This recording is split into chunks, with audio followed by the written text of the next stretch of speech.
बाबर के नाम पे आप क्यों लड़ रहे हो?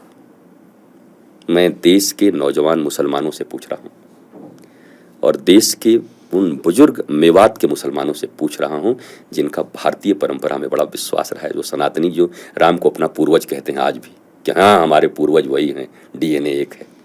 मैं उनसे पूछ रहा हूं, मैं अब्दुल हमीद के वंशजों से पूछ रहा हूं, मैं एपीजे अब्दुल कलाम आजाद के वंशज से पूछ रहा हूं, इन रस खान के वंशजों से पूछ रहा हूं कि क्या आप ही के स्थान पर कोई एक ऐसा व्यक्ति जो भारत में बाबर की बात करता हो, मस्जिद बनाइए, बाबर से इतना प्रेम क्यों, औरंगजेब से इतना प्रेम क्यों?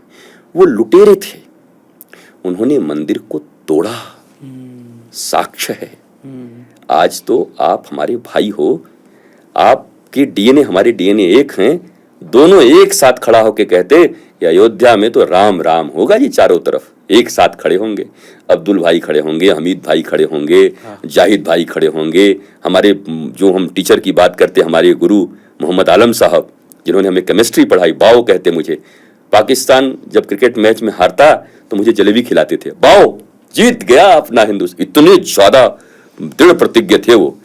कोचिंग क्लास कराते रहते थे, पढ़ते रहते थे और बहुत कमेंट्री सुनते थे हम कि सर आज क्या होगा, देखो ना बाओ क्या होगा, कपिल देव भी आउट हो गया, पता नहीं क्या होगा।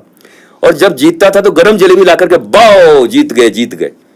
मैं उनसे पढ़ा हुआ हूँ, मेरे मन में कोई दुर्भावना नहीं है किसी कास्ट के लिए, किसी मत के लिए।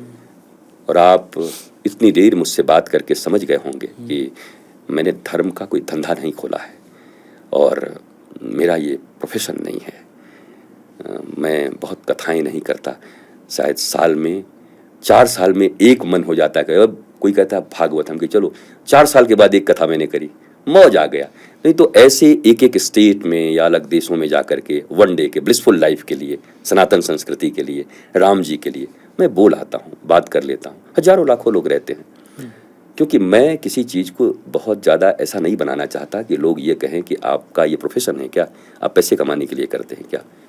और मुझे गौरव इस बात का है कि मैंने जीवन में कभी भी धर्म प्रचार के लिए, मुझे आज तक नहीं लगता, अब तो मीडिया का युग है, कि मैंने कभी किसी से कुछ मांगा हो, कुछ लिया हो।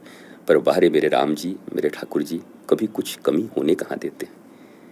कुछ कभी कुछ जहाँ जाता हूँ राजाओं की तरह भेज देते हैं, जहाँ पहुँचता हूँ। और वृंदावन में आप आओगे, इतना दिव्य आश्रम, पर हमने कभी परिश्रम नहीं किया उसको बनाने का।